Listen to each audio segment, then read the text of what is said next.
The abduction of 84-year-old Nancy Guthrie began with a sudden, violent home invasion. Late at night, a highly aggressive, armed intruder forced his way into her house, leaving her blood on the front porch. Details about the kidnapper's demands were locked down under a strict media blackout for weeks, but that embargo broke when CBS News obtained and released the exact wording of the communications sent to the family. The first note opened with a line that caught investigators completely off guard. It read, "Hello, Savannah, we have your mother, Nancy." That conversational phrasing directly clashes with the ruthless physical assault documented at the crime scene. Professional kidnappers typically avoid friendly greetings. To make sense of this, investigators rely on forensic linguistics. They analyze sentence structure, vocabulary, and phrasing to build a psychological profile of the author, treating every single word choice as a behavioral fingerprint. Investigators are looking past the physical evidence left on that front porch. They are hunting for a psychological fingerprint embedded in the specific grammar and rhythm of these letters. The center of gravity for this investigation is Tucson, Arizona, where local media stations operating under the CBS umbrella first received the ransom notes. This chart tracks the timeline of the initial demands. The perpetrators skipped any sort of standard negotiation and instantly asked for $4 million. They set a hard deadline, warned the price would spike to $6 million, and explicitly threatened to execute Nancy if the money wasn't paid.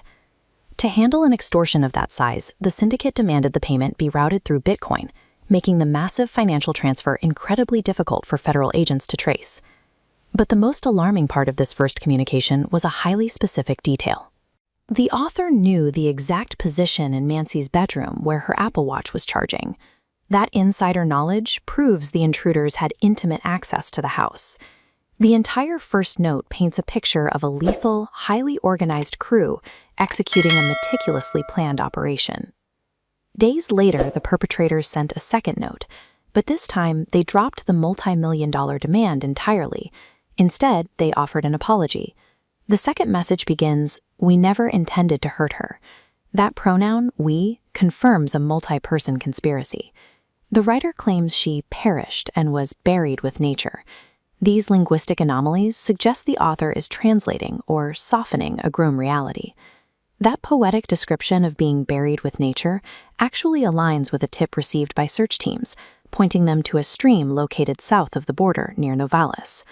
While investigators have uncovered 25 unmarked graves in this desert region, they still have not recovered Nancy. The stark difference between the violence on the porch and the gentle tone of the notes supports what experts call the waiter versus chef theory. The muscle who broke into the house is an entirely different personality from the manager orchestrating the communications. This pivot from deadly threats to awkward remorse indicates a total collapse of the criminal enterprise. Their high-value hostage died accidentally, and their entire plan fell apart. The second note functions as a tool for self-preservation. Behind the soft language, the author is executing a calculated maneuver to manage the fallout of a kidnapping gone wrong. Look closely at this specific sentence from the follow-up note. "Nothing you could have done could have changed the outcome." This sentence serves the author. It is a statement of self-absolution, written to minimize their role in the disaster while offering a hollow sense of inevitability. The writer realizes that a botched kidnapping has just escalated into felony murder.